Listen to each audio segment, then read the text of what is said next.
Hey, hey, Aloha Friday is here. Good afternoon, good evening, good night, good everything. It is Aloha Friday, which means we got a weekend ahead of us. And someday I need to share with y'all the song It's Aloha Friday. It's actually an old song here in Hawaii. Okay, it's basically It's Aloha Friday, no work till Monday. A dooby doo, a dooby dooby dooby dooby doo. Okay, there. You got the whole song. There, well, there's a little bit more than that, but we'll just stick with that.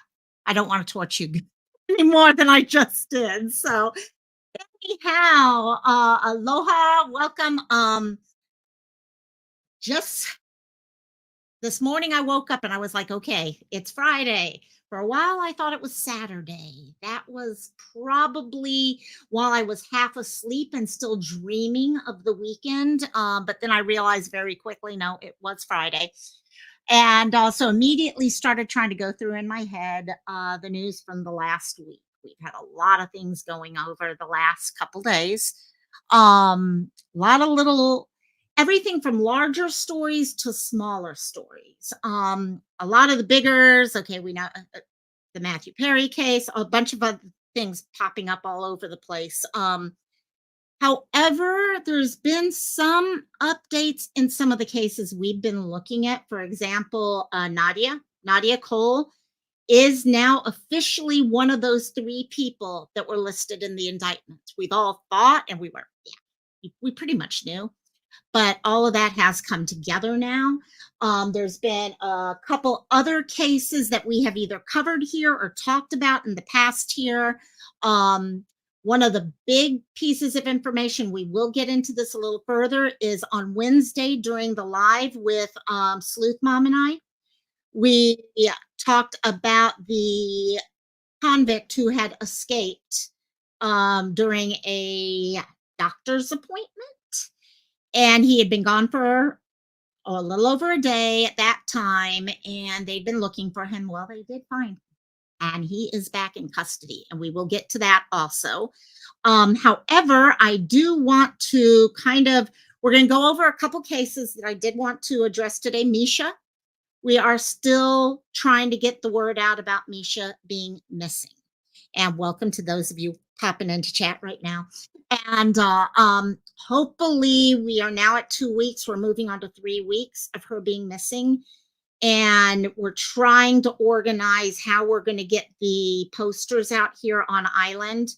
Everything started on a smaller location, and now we're trying to spread outwards more and more. So we're going to talk about that. Nadia, we're going to talk about Nadia. Ramone Alston, the convict I talked to you about, give you a little bit more update on where he was found. Guys, he was not close by. And at one point, I think we were all saying they thought he was going north, and it looks like he may have gone south. I need to double check that, but I'm pretty sure that's what I just saw. Other things, Angel Turner is still missing, and NCMEC does have her now up on their website. Some updates on her case, as well as Dana Ireland. Dana is the young woman who was killed here in Hawaii on the Big Island back in 1991, I think it was. And 3 people went to prison over her case. And Hawaii Project Innocence took their case on. One of them actually died in prison. And we now are learning that someone else actually was guilty of her essay and death. And there's a bunch of stuff going on here on a court level here where the police are trying to keep information from being released. Okay, and the court saying, no, can't happen. So we're going to go over that. And then last, something that's very close to a lot of our hearts here. All of us know and love Barbara here. I've been noticing that there is a new petition out for Timmy Dees to get his case looked in and reopened, and really gone after trying to find out what happened to him. So those are some of the big cases we're going to talk about today. Let me quickly say some hey there, hi there's. We've got Miss BC. How you doing, my dear? And Lioness. Yep, glad that guy is locked back up. He was dangerous. He was serving life to begin with. So he had nothing to lose. Guys, this guy had nothing to lose. And when you have nothing to lose, that puts you at a whole nother level of dangerous. So, Miss Seal, how are you, my dear? And in the bushes. And also, let's start getting into this. By the way, if there are stories you want covered at the end of the week, or you hear of a story, because this Friday episode that I'm kind of got envisioned and I'm kind of working towards right now really depends on me being able to update you guys on real updates in true crime. So if you guys know of an update or a case or things like that, please, please email me those. Okay, let me know whether it's okay on email itself. You can always email me at thelokomylife@gmail.com. You can get in touch with me on Facebook at the Lokomai Life. Those of you who've gotten in connection with me on Messenger, and it's not that hard. And you know how to get me. Once you join the Facebook group, it's pretty easy to get in touch with me through there. Let me know so that I can share and update everyone, because chances are, if you're interested in a case, other people are also. Hello, hello, Smiley. How you doing, my dear? I like that little smiley little. Is that a balloon? Yep, it's a balloon or a lollipop. Balloon. I think it's a balloon. I don't know. Who knows? It's Friday. My mind is not thinking anymore. I mean, it's gone to total mush by the end of this top point. Yeah, exactly. So, okie dokies, let's get moving on. The Seal is all cozy. That's what I'm going to be after this. Y'all know I'm a World of Warcraft fan, and we got the new X-Pack coming out in just, oh gosh, not even 10 days now, if you bought certain packages, which I did. So I have been every night spending about 2 hours updating my character and getting ready to play. Yeah, I've been bad. So anyhow, let's go ahead and let's start with Mischa. Okay, Mischa is still missing. For those of y'all, let me see if we woman from Eva Beach disappeared from Schofield. Real quick, if it would like me to stop it. For the last 2 weeks or so, we've been trying to get the word out, trying to get pictures out. Thank you so much, my dear Cassie. I'm sorry, I know you want your treat, but you got to say hi to Smiley. You guys, oh yes, we're gonna do it with the treat in mouth.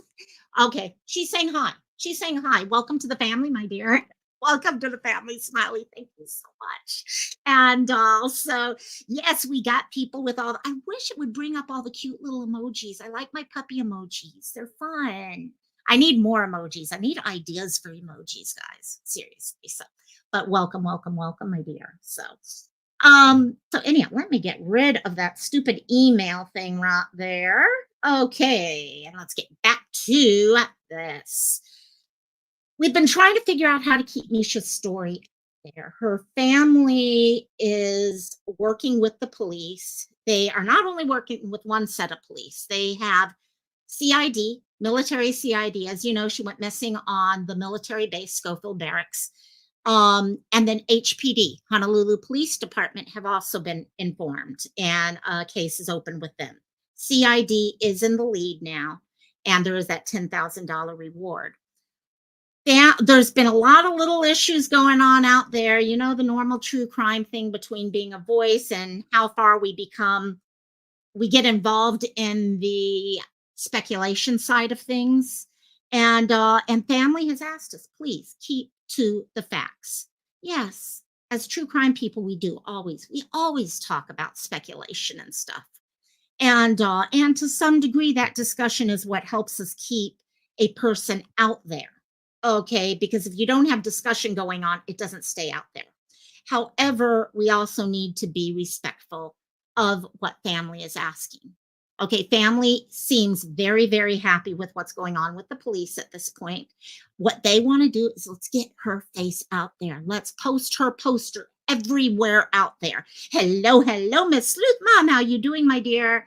And that's what we're doing. So if you join one of her Facebook groups, specifically there's one where the family is more focused. It's not as discussion based.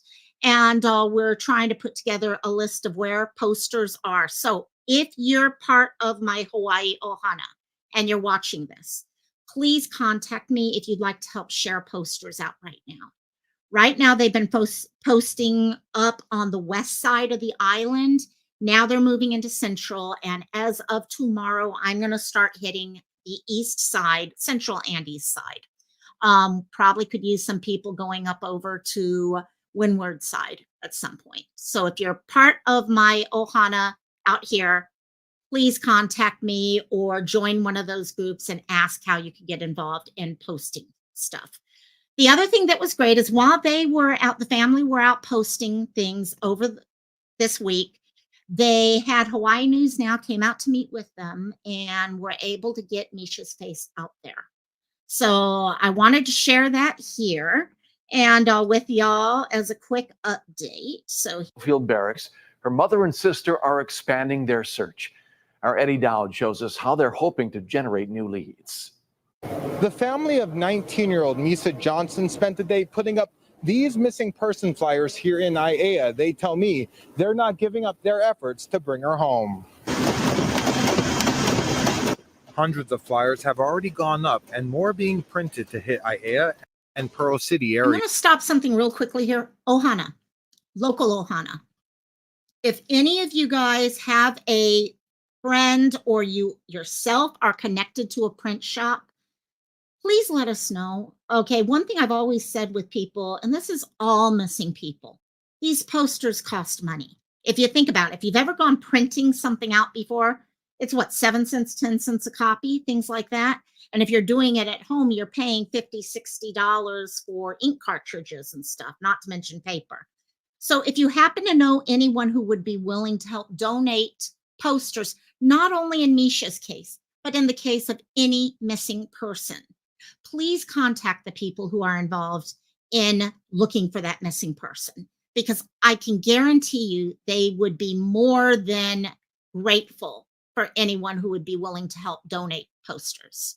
We just hit Waikiki this past weekend. Now we're getting like central. Mischa Johnson was last seen on July 31st at her home on Schofield Barracks. She's described as Filipino, 5'2", weighing 170 pounds. She also has a distinct large dragon tattoo on her back. Johnson is married to a service member on base and is 6 months pregnant. We just coordinated a walk over on base to bring awareness. Hawaii News Now joined Johnson's sister and mother as they pounded the pavement, putting up flyers on street poles and storefronts, any place that would grab as many eyes possible. I'm going to go inside and ask if I can put it like by the Medical door. building. The Army's Criminal Investigation Unit is the lead on the case. Updates have been limited. A $10,000 reward for information on Mischa's whereabouts is still being offered. Somebody, I mean, Coconut Wireless, right? Like, this island is too small. The family hopes that flyers will help bring new leads to the case and welcomes the community to put up more.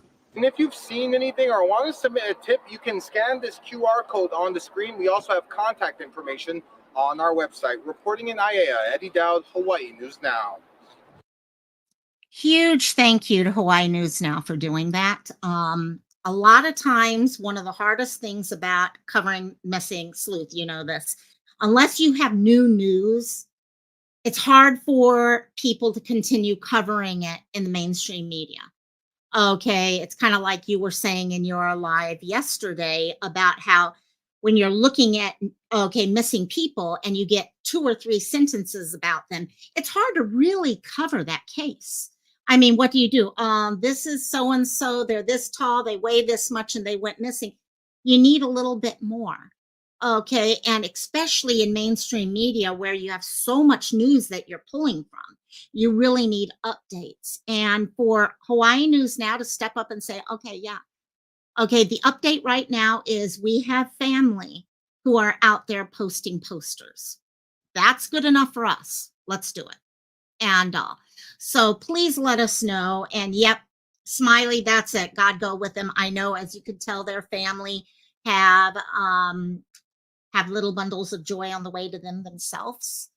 And that makes it even harder for a lot of family members. It's not only the emotions of losing a loved one who's missing right now. And but you're dealing with your own, okay, the emotions around your family, kids, nieces, nephews, things like that. And then if you're pregnant on top of that, you're dealing with those emotions and trying to make sure your baby is the healthiest possible. So please, prayers out to that whole family as much as we can do. So Smiley is saying, yes, Lokomai, mainstream media finds it hard. Unfortunately, social media is the exactly. Social media, unfortunately, what happens if there is no news, they make up news. They find a way to make up news. And we got to be careful. I'm not saying discussion is wrong, but we got to recognize when is discussion versus when is it fact. Because how many times we cross that line, we forget that, hey, you know what? Saying so and so is responsible is an assumption.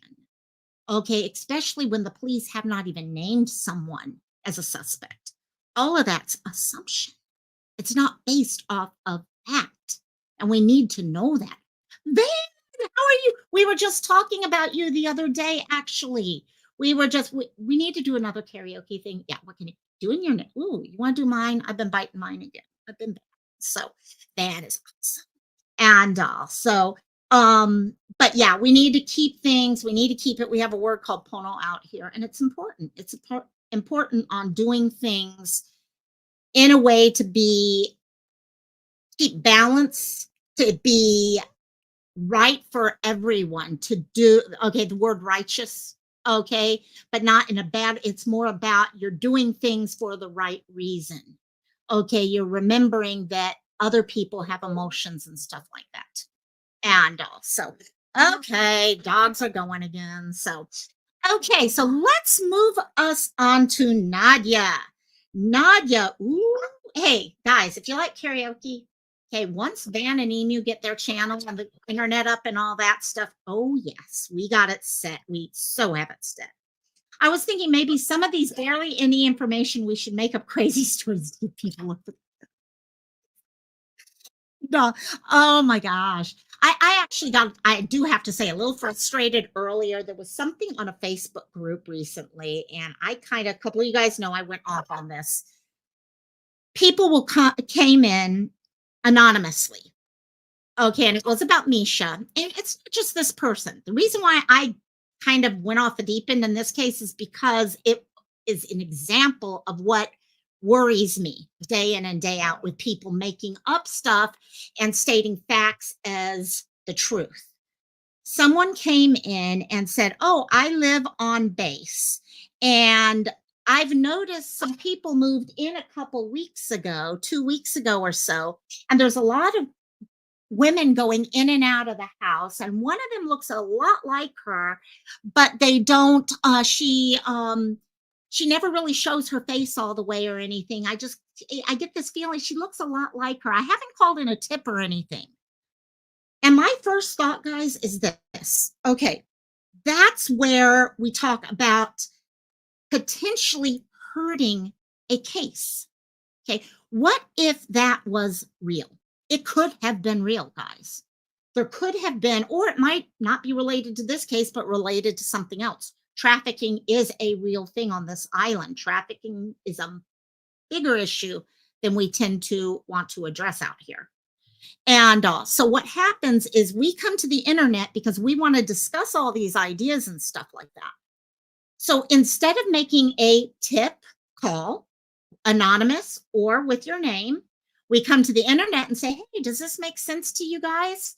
And now the person who is actually behind something could be watching that group.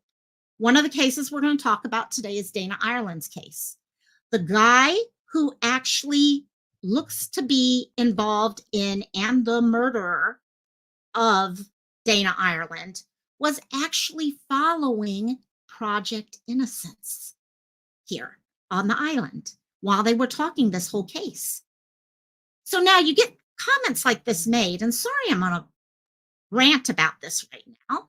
And but someone sees that, and all of a sudden, instead of calling in the tip, okay, now this person's like, oh, we got to get rid, we got to move people around, we got to do these things. And you know what? We just stepped in and potentially hurt the case. That's what I talk about, guys. That's what worries me. Okay, it probably was nothing. It probably was nothing. But you know what? How would you feel if that actually held off finding someone who was missing? I mean, I'd feel horrible. I would feel absolutely horrible. And also, anyhow, there's a lot of people in chat. I didn't get to say hi. We had Red Rock pop in. Hello, hello, hello, Red Rock. Sorry, I kind of went off on like I did. And Smiley, yeah, trafficking is a lot of people think in Hawaii, you're like, oh, it's Hawaii, it's paradise. You don't have, yeah, we have a much bigger issue than I even knew about until recently when I started looking into things and talking to other people and stuff like that. That's when I realized exactly the issue we have here. So let's move ourselves over to Nadia. Nadia, most of you guys remember Nadia with the case of little Seraya, 2-year-old Seraya who disappeared after her dad, Aaron, had taken her for his weekend, for his time, and then ended up disappearing into Mexico with her. He is now in jail awaiting trial. His dad is in jail awaiting trial for helping him throughout this whole process. And there was a third person who was named in the indictment. That third person we all had kind of figured out was Nadia. You kind of could read that. We did that last week. This week, it has come out officially that it was her. She actually, in fact, let me do this real quickly, and then we're going, actually, let's watch the video first, and then I will share with you an email that's been kind of going around. And now that her lawyer has been announced and stuff like that, all of a sudden this text message, a lot of people are starting to think, oh, that she may have actually been texting Aaron's sister. We don't know for sure. So I'm going to really make sure you guys understand that going into this. But first, before we go into that, let me pull this up so you guys can get a little bit of an update on this case. And we begin with this. Coming in new at noon, a new indictment in the international kidnapping of a Pullman girl. Nadia Cole, the fiance of Aaron Ong, is the third person indicted in the case. The toddler's father, Aaron, and his father, Jamie, are also charged with conspiracy and international parental kidnapping. Aaron Ong disappeared after a fishing trip with his toddler back in June. Did you see those comments there? I mean, that's what we're talking about with Jamie, his dad. His dad not only gave them access to the vehicle to get into Mexico, but was letting them know what was going on. FBI's involved. Okay, be careful with that. Okay, completely stuff we all pretty much knew. Okay, especially the day when all of a sudden they showed up at the house like this. We're like, oh yeah, something's going on. June. Now, investigators believe he fled the country with his fiancee, Nadia Cole, taking the child to Mexico, where authorities found them last month. Cole's attorney appeared in court yesterday, allowing the indictment to be unsealed. Cole is scheduled to appear in Spokane's federal court coming up on September 6th. More information certainly on creme.com. Okay, so that came out earlier today, I think, yesterday. So couple things, let me switch us over to a couple screenshots I've been able to pull together on this. Let's see, Windows, sorry guys. Okay, here we go. So this is where things started off. This was some of the stuff coming out of the court. Okay, and the part I wanted to talk about the most was here, because originally we had information on Aaron and his dad, Jamie, but we did not have Nadia being mentioned. This is the first time that we finally got proof that Nadia was that third person. As it said here, by court, as to Nadia Erica Cole, text entry, no PDF attached. A lot of stuff, guys. Let me know in chat while we're going over this. What do you think's going on right now with this? Because it is really interesting that you have Aaron and Aaron's dad in jail right now, okay, being held. They're like, we don't want them out on bail or anything like that. And yet, on the other hand, we have Nadia, has not been arrested yet, but is named. in all this? What's going on there? Do you think that she has taken a deal that is precluding this from happening? What do you think's going on here? Because something is different here. There's more to this story than we've gotten completely yet. And it's going to come out here soon. It's only a matter of time. Okay. At request of the defense counsel, due to trial schedule, initial appearance and arraignment on indictment, which was originally set for the 27th at 1:30, is now reset for September 6th at 11 a.m. And at that point, the thought is she's going to be there and have it step into the courtroom and all that.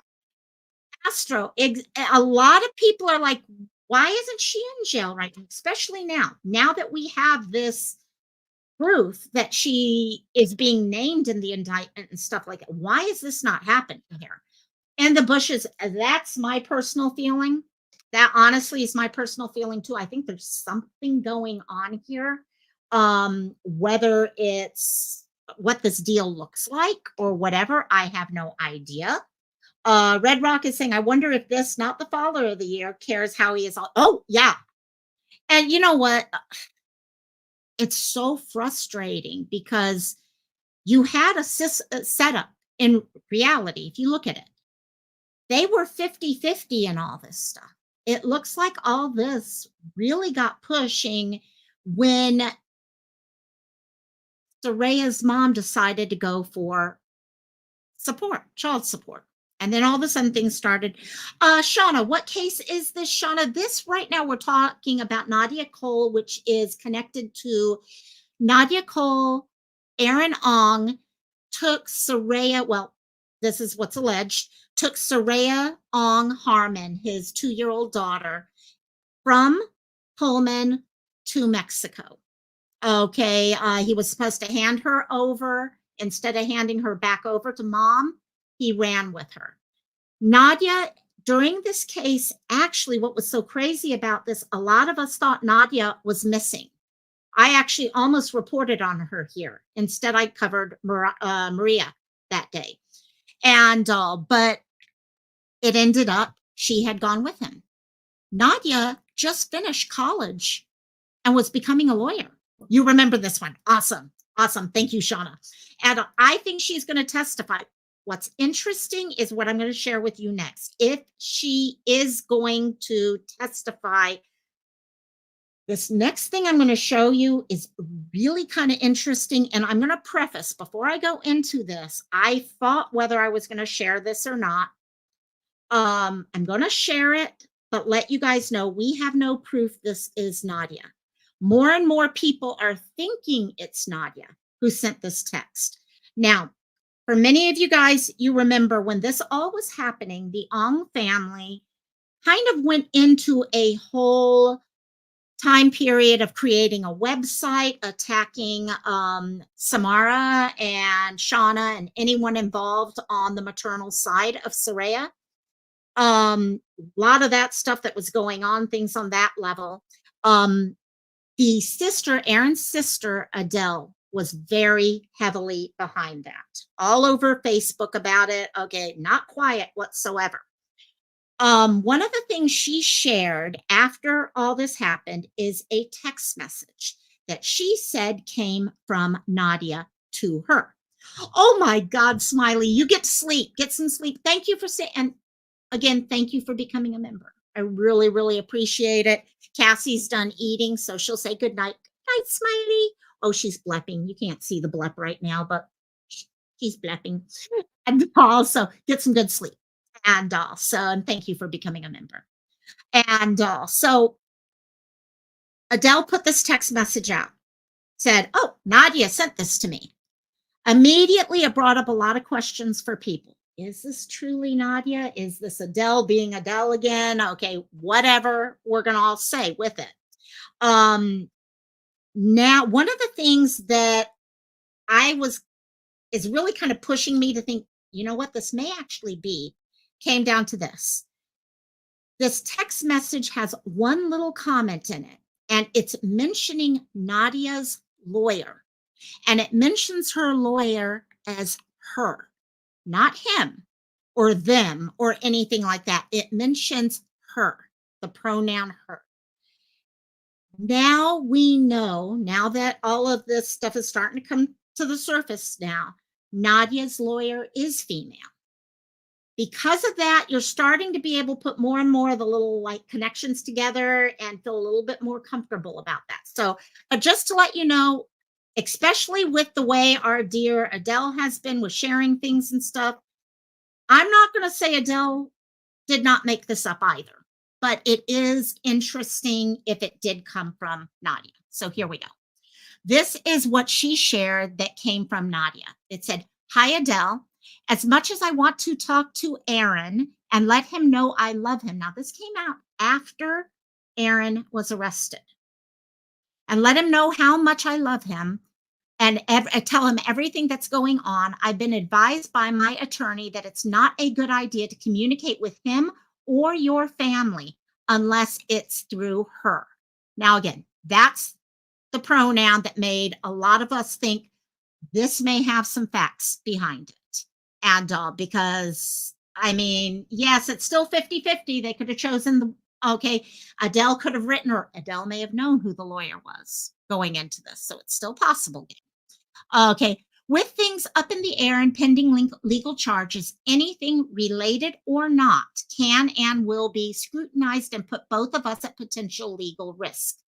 I love Aaron so much, and it breaks my heart not to talk to him, but it would kill me more if I put him in jeopardy by being in communication.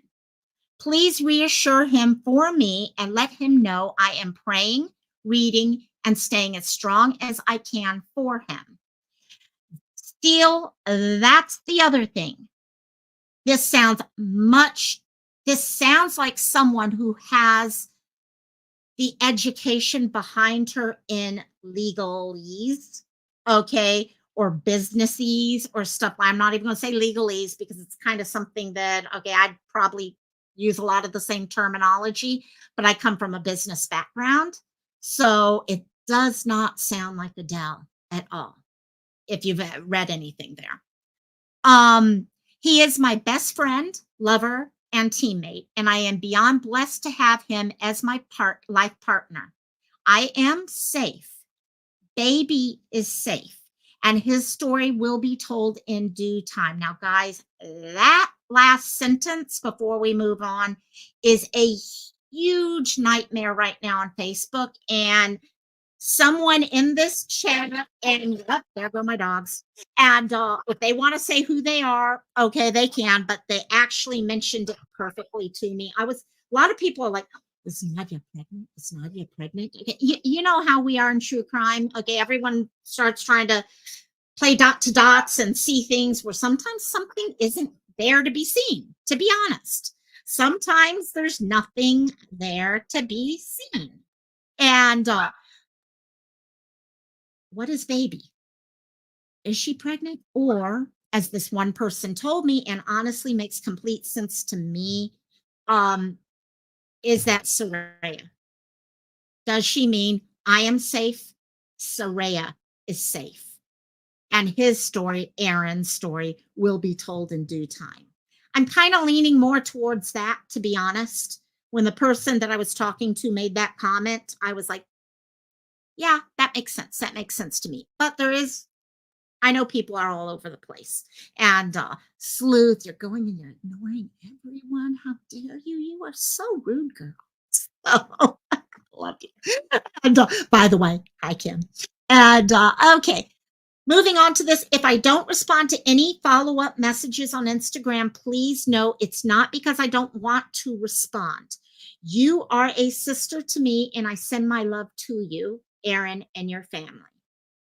So if this is Nadia, and we now know Nadia is the person mentioned as the third person, okay, that is having charges brought against them, it's definitely written with a higher level of grammar and risk management is how I put it in long-term care. Okay, in nursing home or business, you would put it more on a risk management level. I got to be careful with how I word things, so type of idea. But little things I am seeing here. she risks knowing talking to them is probably not the best of ideas, okay, to send a message to Adele. Okay, this will come out most likely in Charlotte at some point if this is from Nadia again. And so gives you some ideas. I don't know. I think a lot of you guys are under the same idea I am, that Nadia probably has some sort of deal going on right now. It does not make sense that she is out there and not behind bars unless there's something else going on right now. So we'll have to see what comes out of that. And so moving from Nadia, so that kind of gives you an idea, and we'll keep an eye on what's going on. It's looking like we're hitting a point where there won't be a lot of new stuff happening until the next court dates pop up. She knew what she was doing. Okay, yeah, she's being very interesting in things. I mean, I'll be honest, it's interesting to see what's happening there. And also, okay, let me ask you guys in chat, ones and twos. Put a 1 in chat if you either saw Sleuth Mom and I on Wednesday when we were talking about Ramone Alston, the convict who had gone missing after a doctor's appointment. Put a 2 in chat if this is a case you did not know. Okay, put a 1 in chat if you knew about it, even though you didn't watch us. And she flushed her, yeah, she completely flushed her law degree down the toilet before she even got it. All I could think about is her family probably helped her get to that point. I mean, that's a lot of money to get up to that point and all. And she was sitting, she just flushed it all down right there. And also, okay, where we go. Of course, Sleuth, I knew you were sleeping that whole time. That whole life you were sleeping on it, girl. And also, okay, we got some ones popping up. And yes, Sleuth being a troublemaker. And also, okay, this morning, whoa, Lioness got it on a replay. Yes. And so that's true. She didn't watch. See, you got to watch grammatics and semantics. Semantics matter.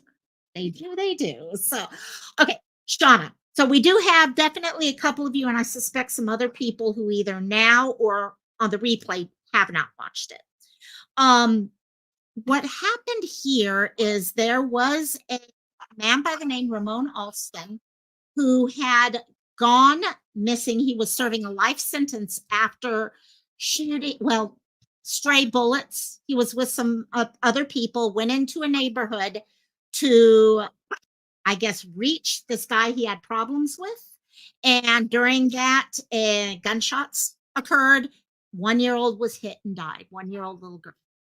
So Ramone was brought up on charges and found guilty and was serving a life sentence for that murder.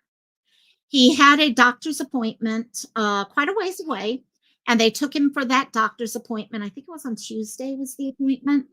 And while he was as they got ready to open up the door, of the truck, open the door, look in, they see the guy there. His hands are still in front. Okay, he's still got that. Everything else is gone. He takes off. Okay, starts leading police on probably about a 2-day chase, it's looking like now. I was getting ready to just give you guys the latest update. However, as of this morning, it looks like he was recaptured. Initially, everyone thought he was okay. Police were like, okay, you're not in danger or anything like that. We were talking about it was just that area, and then expanded. People were like, oh, maybe he's going up to the north. Well, little bit more than that. You haven't seen anything on my social media. Oh my God, yes. The Australian, between that and the bye, okay, Wolverine, Deadpool dance, that's like all I'm watching lately. Okay, when I need a laugh, I put on the bye dance. What can I say? That's what we need. All of us YouTube creators, all the true crimers, put out the bye dance. Okay, how's that? Let's have some fun for once. So, okay, let me get this shared up with you guys. This came out on ABC 11 this morning. Oh, you do know about that, Kimberly. See, I had never heard about the case, and I had to actually look into it. And I was just like, someone who gets into that type of position, okay, and kills a baby through, okay, basically drive-by type shooting type thing that goes wrong. Okay, like a drive-by shooting can ever go right in my eyes. And this guy, no good news to begin with. And then out there, he's dangerous. So, and guys, a lot of us were right. There was someone else involved. So let me make sure I got this shared correctly. And here we go. Alston had been on the run since Tuesday, and we know his run from the law ended overnight at a hotel in Kannapolis near Charlotte. That's their journey. Applefield, no. And Field, okay, Mango Field. No, no corn this time. Got to go for the corn next time. Okay, you got it. You got it. That's why he got caught so quickly. He didn't go to the cornfield. You got to go to cornfield for that, you know? For more than 100 miles. Right now, let's go to 100 Tamara Scott, miles outside the away. Orange County Sheriff's Office I mean, with the latest. Tamara? Hey, good morning, John and Barbara. Yeah, this puts an end to the days-long search for Ramone Alston that we've been following this week. And we know that he was captured at a hotel just outside of Charlotte. This is a lot of moving details here, but take a look at this video that we've just obtained here. Video of his arrest at that hotel early this morning. Now, we're told it happened just before 2 o'clock. This is the hotel on Cloverleaf Parkway in Kannapolis. It was an operation that included FBI Charlotte, SWAT. that looks so good when you see someone just waltzing over to the car with their hands in handcuffs, and you're like, see, you tried, it didn't work. Guess where you're going now? And yeah, a lot of the freedoms that he may have worked his way up to, goodbye, they're gone completely. Agents, the Kannapolis Police, and Charlotte Mecklenburg Police as well. Now, he was taken into custody without injuries to anyone. Now, there was another person who was arrested in connection with this, a female acquaintance. Jacobia Crisp was arrested in Alamance County and charged with felony aiding and abetting a fugitive. Now, we did get a chance to speak with one of the employees at the hotel. Take a listen. Okay, before that gets going. So, yes, there was someone else who was helping him, and I have the hardest time keeping focus, especially if you had any idea what it's like, okay, without Crisp right now. I have 3 dogs all barking at the top of their lungs. And one day I'm going to turn off Crisp. Sleep Mom has actually heard me in the past when the dogs are bark. Oh my gosh, it's nuts. So, but we try.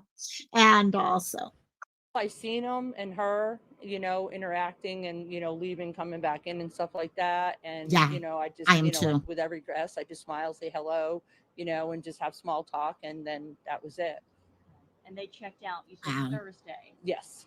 And do you know where they were arrested this morning? I don't think they were arrested here on property. I think they found them down somewhere else. Oh, But there was okay. police here around 3 o'clock today and was going through everything.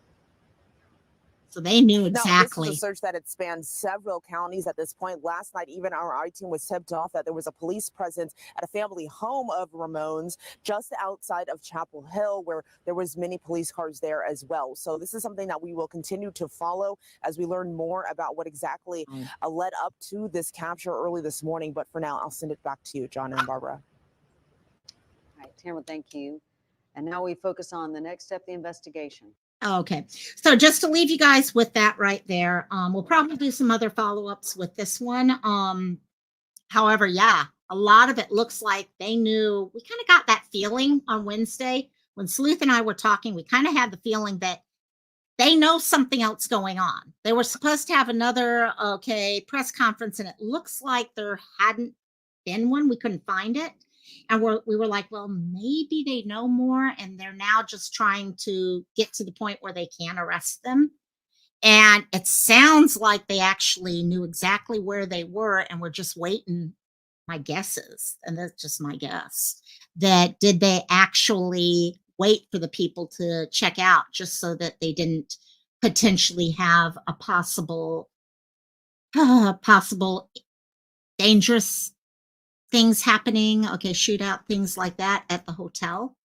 So protects the neighborhood potentially at that point. That's what I'm thinking at least. So we will see. Yeah, he didn't walk to a hotel. Sounds to me like is this woman that was also arrested. I don't know if this was planned ahead of time or if it was something like, hey, if I ever run away, okay, if I ever get out, please meet me here or something like that. But there was a woman involved in this who has also now been arrested.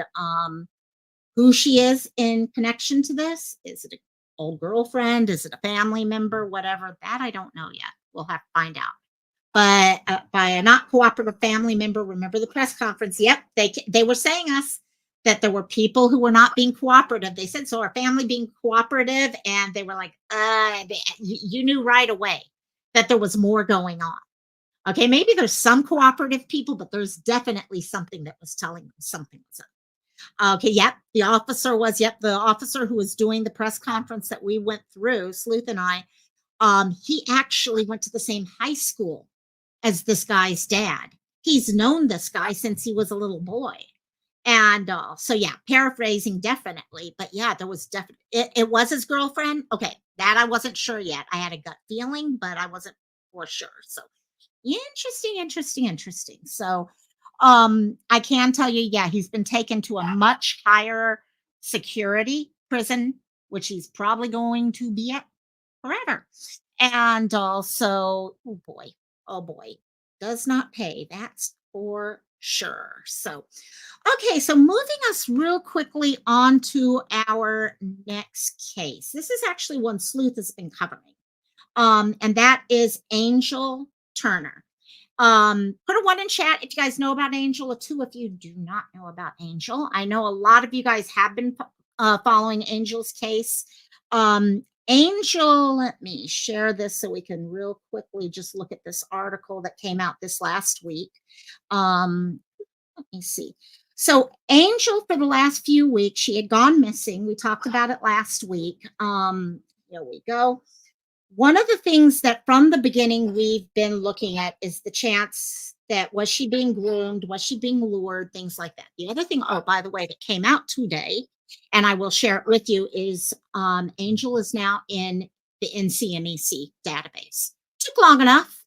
Okay, like I said, Mischa was in it within, 2 days of her disappearance?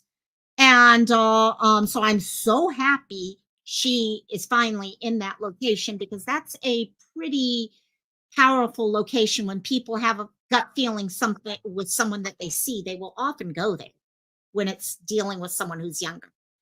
Sounds good, Twist. And you're listening and learning on this one. Okie dokie. So I'm definitely going to go through this article a little bit. One of the things that has really frustrated us is the fact it took 13 days to get her onto that database. Okay, for whatever reason it is that it's there.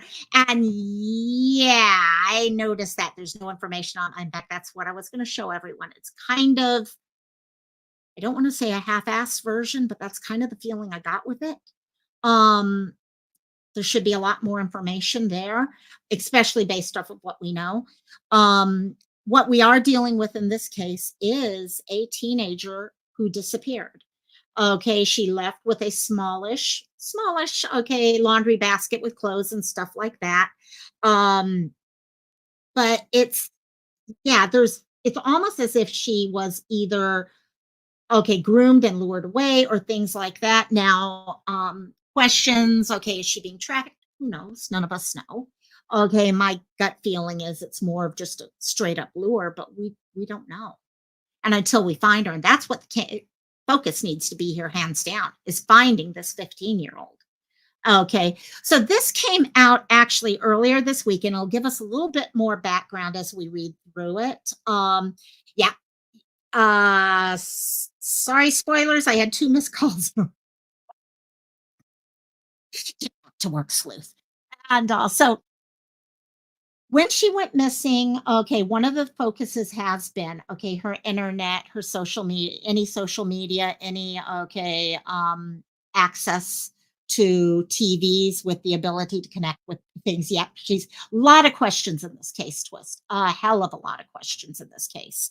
And this is another one of those cases like Mischa that we need to remember. We need to keep this about finding the missing person.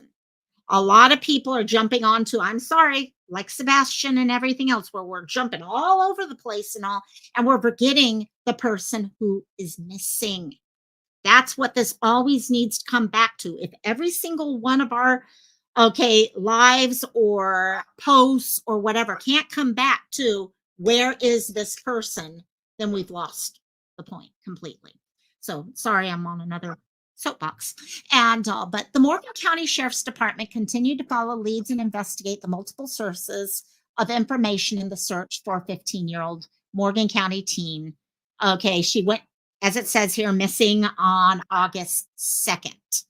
And that, Astro, that's one of the things a lot of people have been asking. Well, is there a reason why she would run away and this and that and all that? And you know what? I think in a lot of cases, there always is something that's going on there. But none of that's going to matter if we can't find them. We need to find them. It's like Mischa. Okay. Until we find Mischa, we can't, then we can deal with those things. And they're valid questions. They're valid questions that hopefully, we can depend on police, CPS, CFS, things like that to take a look at. And but we need to find them. We really need to find these people, because especially a young girl like that, her life is being changed day in, day out right now, as long as she is out there. Things are happening to her potentially that will change, her as she moves on as a human. Anyone who's been, you guys know what I mean. As a survivor, I know what I mean. And I think most of us do. It's important. Sleuth, we don't need to know the why as much as we need to know the how. Exactly. We really need to find out where she is. And that's why this is important. The police are looking for the how. They've gone, and despite everyone's going out there, we can have our prayer vigils, we can have all these other things, but let's get to the bottom of it. And what they're doing there is by analyzing her online data. They pulled her electronic devices to look at that. She may have had, let's see, let me go back. Boris said Corporal Hedrick, one of the investigators in the case, is analyzing online data from electronics devices that may shed light on communications that she may have had before she left her home with the limited belongings. Was she talking to someone? Who was that person? Maybe she wasn't talking to one person that you can see, but you can see her talking to someone else about talking to someone. There's ways you can start getting that information. That's not stuff we're going to get. That's stuff they're going to get from their investigation. So I was happy when I did see this. Turner's family said Angel left without her medication, and they are concerned about reports that she was seen getting into a vehicle with at least one male occupant. We're hoping and praying she turns up safe. Anyone with video footage of the Fairview Drive area showing any unusual activity or information about her whereabouts are asked to contact Morgan County, West Virginia 911 or their non-emergency number at 304-258-0305. Now, I do want to, this article, the one issue I have with this article and many times articles about missing is they leave out a poster of the person. I've said this with Mischa. The police did a whole video, which was appreciative. I was very appreciative of that. But there was no photo of Mischa to remind people what she looked like. So let me real quickly bring up the NCMEC so everyone, those of you who are new to this case, can see Angel. What do we have here? Yeah, Kim. Red Rocks for sure. Boredom gets some people looking. Yes. In my opinion, blanket reasoning does not help the individual. Yes, exactly. And it's normal for humans. We want to know. Trust me. Every one of us, myself included. You guys should see me privately behind the scenes when I'm just one-on-one trying to do stuff. But when it comes to the public push, we need to just push on finding this gorgeous young woman here who has her whole life ahead of her right now. So this is Angel here. She's been missing since August 2nd. And yeah, kind of like Sleuth was saying, it's a very limited accounting of her here, especially for NCMEC, which kind of surprises me. because we know a lot more about. This is not one of those cases that we have 1 or 2 sentences, okay, out there. There's a heck of a lot more information out there. From Berkeley Springs, okay, West Virginia. She is 15 years old, female. These are some other photos of her. Seal is saying basically it's another, and that's what worries me. Okay, the moment we get a case where either there is no information coming out because there is no information just in general, or there's no information coming out because law enforcement and or family decide, you know what, we're going to keep things close to the vest. That's the moment all of us start seeing, and it's human nature, guys. I think also that when you're not being told things, our minds tend to go to the worst. Okay. But we also have to hold ourselves responsible for not doing it. Because I'll be honest, Sebastian's case has gotten to the point where I sometimes wonder how many people that are talking, okay, in chats or in Facebook groups or whatever, are even remembering Sebastian is missing. And that's why I started off covering Sebastian when he went missing. And I'll continue sharing his photo and stuff like that. But we need to remember. And I don't want that happening to this little one here. She's not a little one. She's 15 years old. But I don't want that happening because she's out there somewhere. Okay, someone either has her, okay, or she's out there on her own. And again, like I said, runaway alone is just as dangerous, and you're in just as much danger as someone who has an Amber Alert out. Because someone who is in that runaway category is having to make ends meet without assistance from many times people who care about them. The people who are going to help them make ends meet are people who are going to use them for one reason or another. And so we need to be very careful. How can we get the word out? How can we share out posters? How can we go to our Facebook and share her NCMEC stuff out? Okay, make sure it's public. If our own private, okay, Facebook is private, make that post public.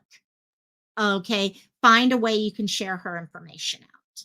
And so that's Angel. I'm hoping we get more information. I thought I heard somewhere that her birthday is coming up or something like that.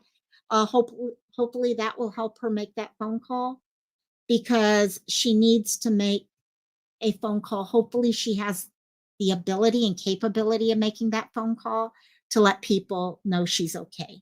Same thing, Mischa, make that phone call. And so is a prime example of it. Yeah, I've really had to bite my tongue a lot on that case.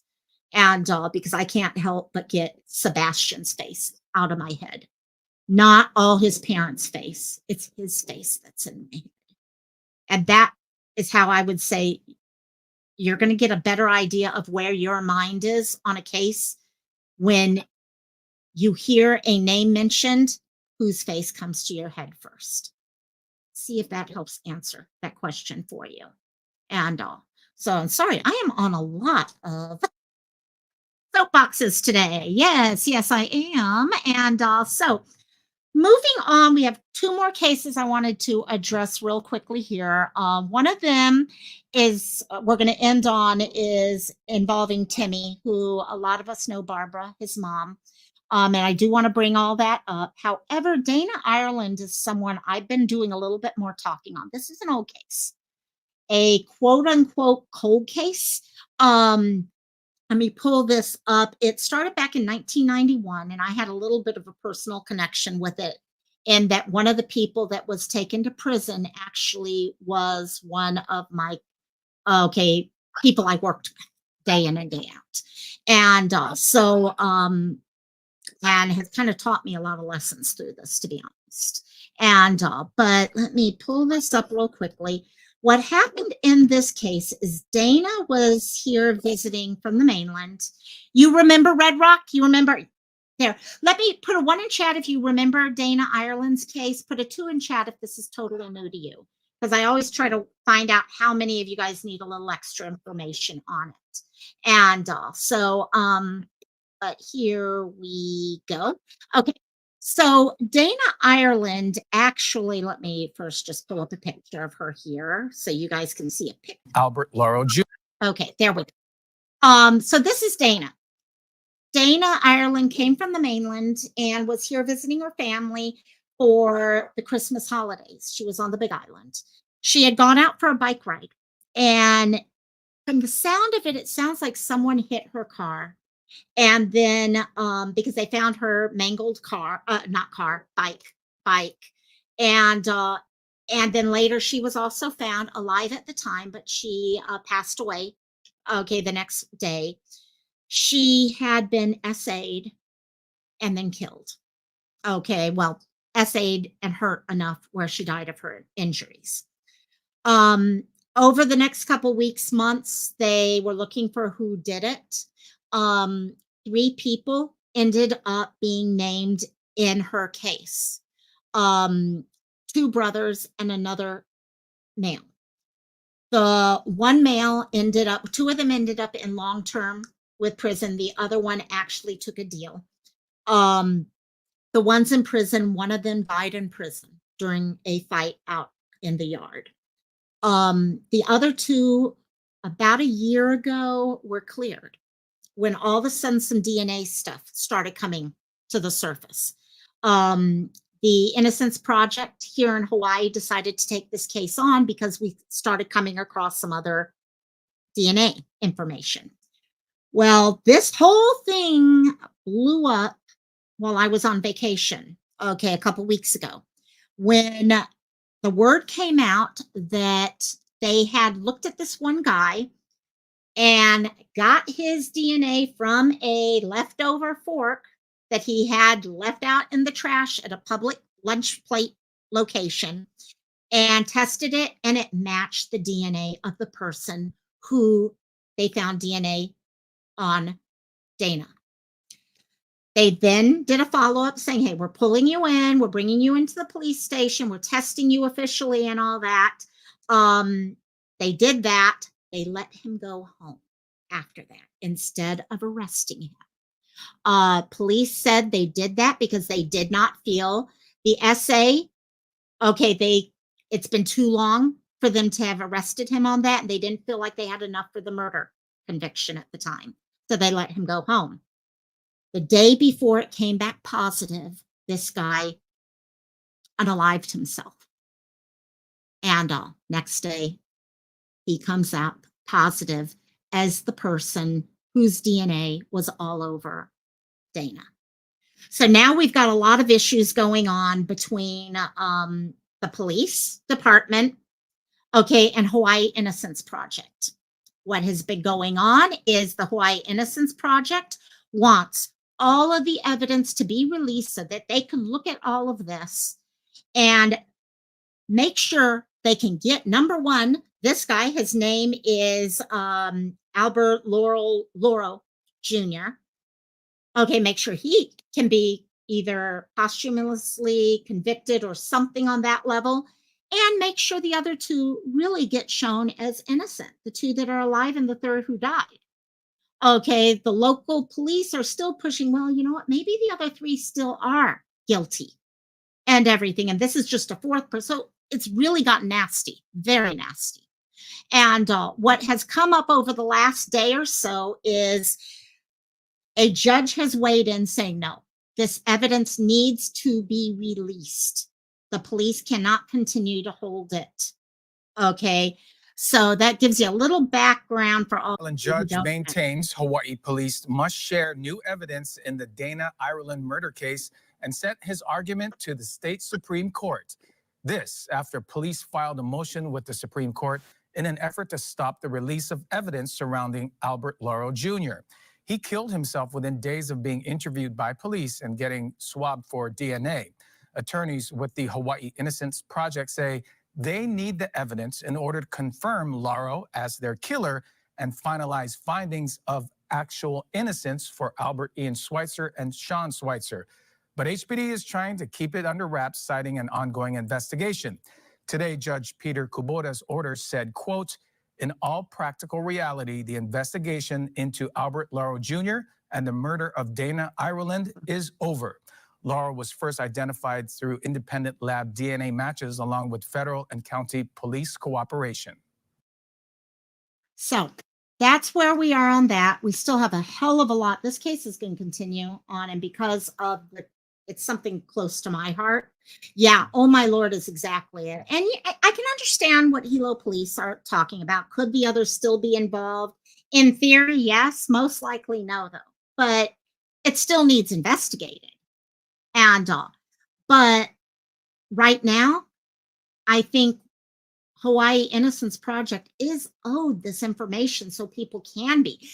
Releasing the information, okay, and evidence is not going to hold back their ability to do an investigation.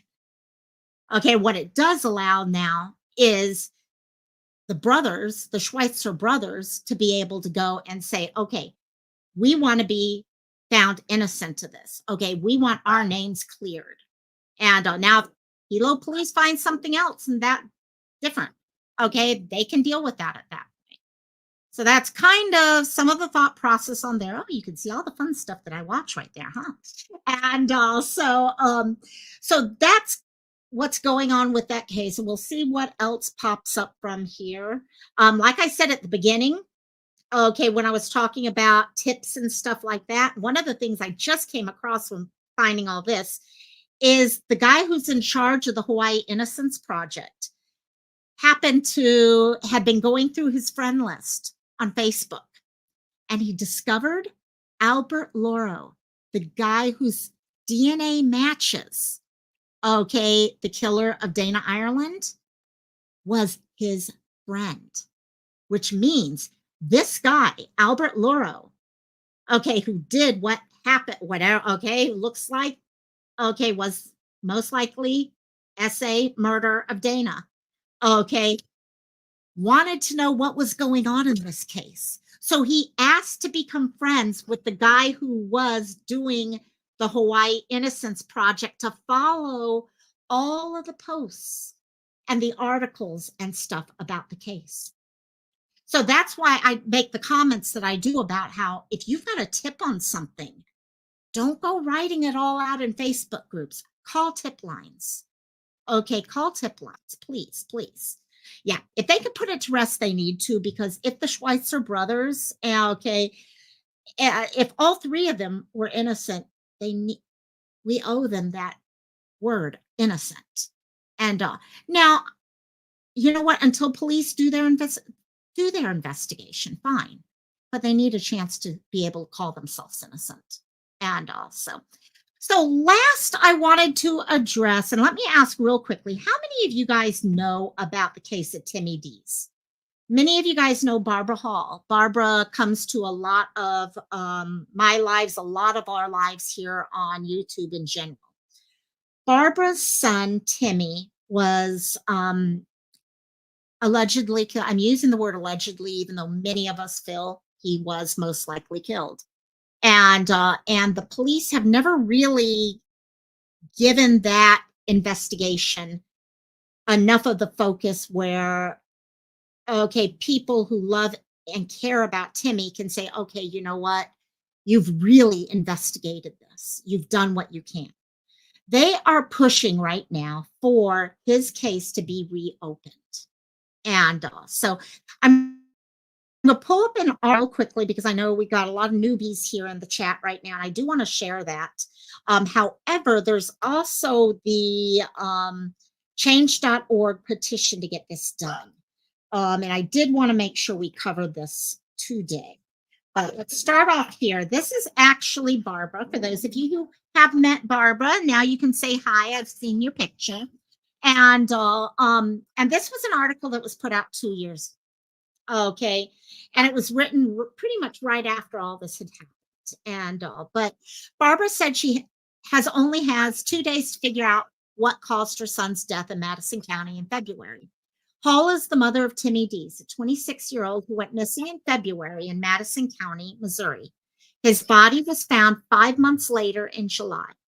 Now Hall says her son is going to be buried Wednesday, even though the results of an autopsy have not been released at that time. In May, the RFT reported on Dee's mysterious death, as well as the strange demise of other young people in the Fredericktown area of Madison County. Hall made herself a fixture. Those of us who know, okay, Barbara, she sat outside of the courthouse, okay, demanding that they look into his case and not just push it on. And her presence was both a protest and a vigil. She hoped to keep her son in the minds of local residents and law enforcement. She organized searches around an alleged drug house on Village Creek Drive in Fredericktown, where a 911 call was made from Dee's phone on the night he disappeared. When RFT talked to Barbara in May, she'd come to grips with the reality that her son was almost certainly dead. She just wanted to find his body to know how he had died. On July 21st, nearly 5 months after his disappearance, searchers finally recovered his body in a dry creek bed only 200 yards from the house on Village Creek Drive, where he had made the call from. The Daily Journal described the remains as skeletal at that point. Hall said her son was found without his phone and no shoes, which she finds alarming. She says the fact that he didn't stop and put on his shoes before leaving the house meant someone was chasing him, which does make sense. Okay.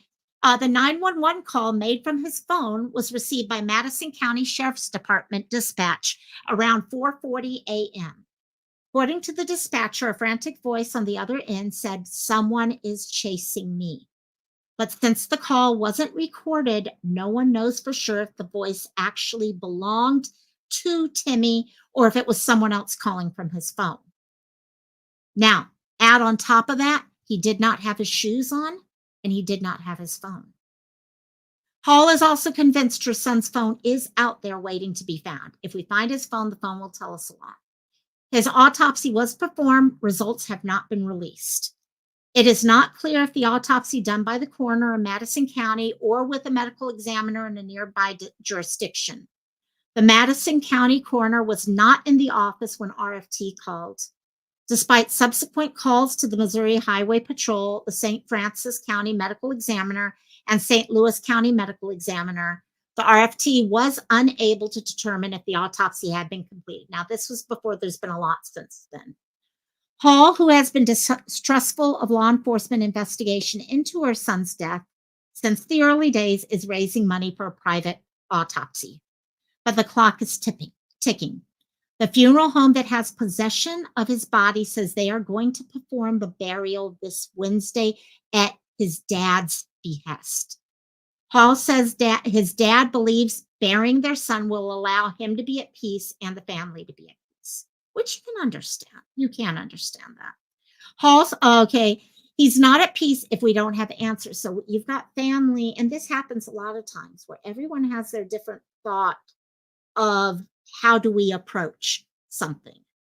Okay, how do we deal with a disappearance? How do we deal with when someone is, okay, loses their life? Something like that. So one of the things over the years, she has continued to try to get the word out about Timmy. She has spoken for him in all of our chats, okay, to make sure that he does not die in the public eye. He may have lost his life, but he is still living until she can get an answer. And she deserves a real answer.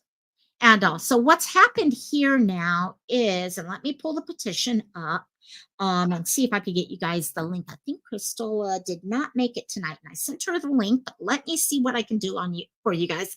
Because if you would be willing to share this petition out and sign the petition, you can see here, it's currently got 84 signatures on it. Let me real quickly, if you guys don't mind, pull up the link that I sent someone so I can share it with y'all real quick.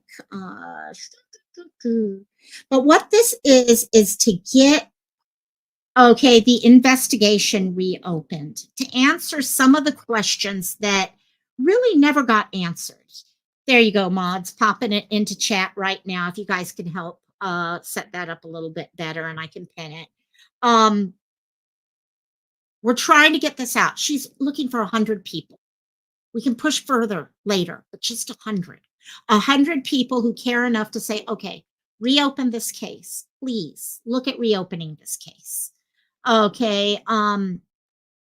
As they put here, touched deeply by personal loss and unresolved questions, we are seeking the reopening of the case of Timmy Dees. Timmy, a cherished resident of our Missouri community, passed away under circumstances that remain unclear. His life was integral to our shared world. His influence spread wide.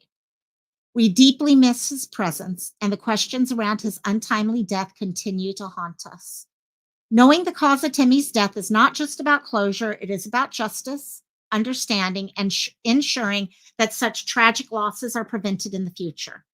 We cannot stand silent, allowing this worrisome cloud to hover over our community. This is not just Barbara. This is a whole community begging and asking.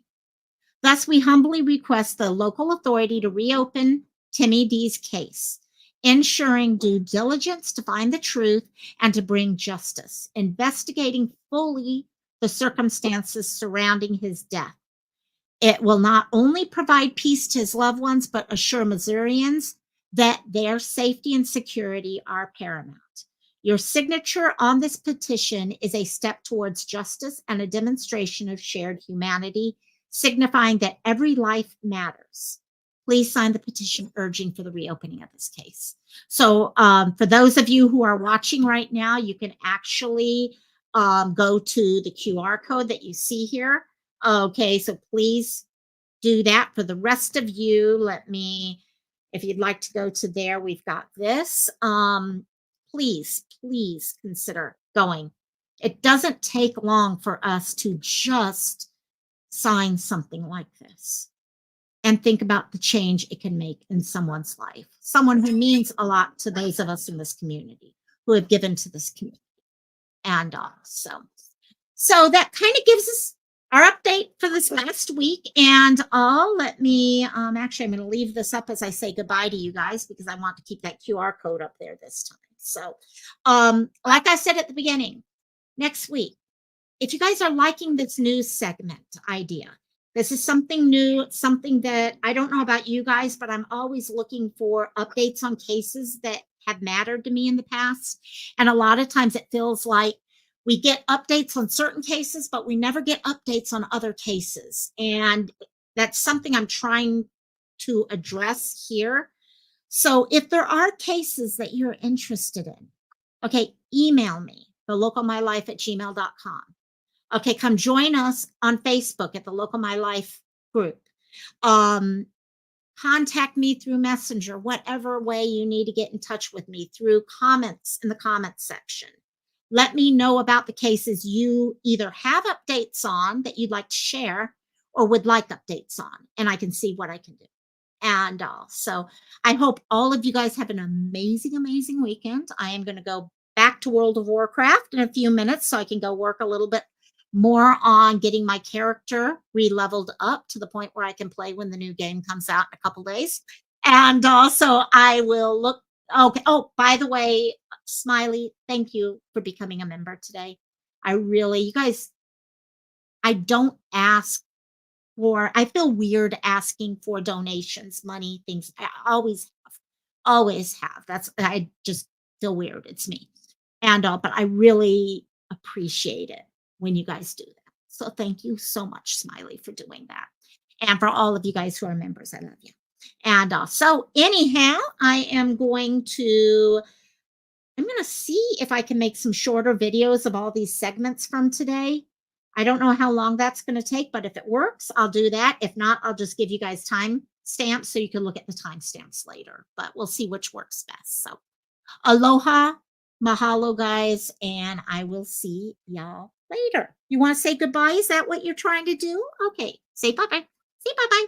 Love you guys. Bye-bye. Bye. I know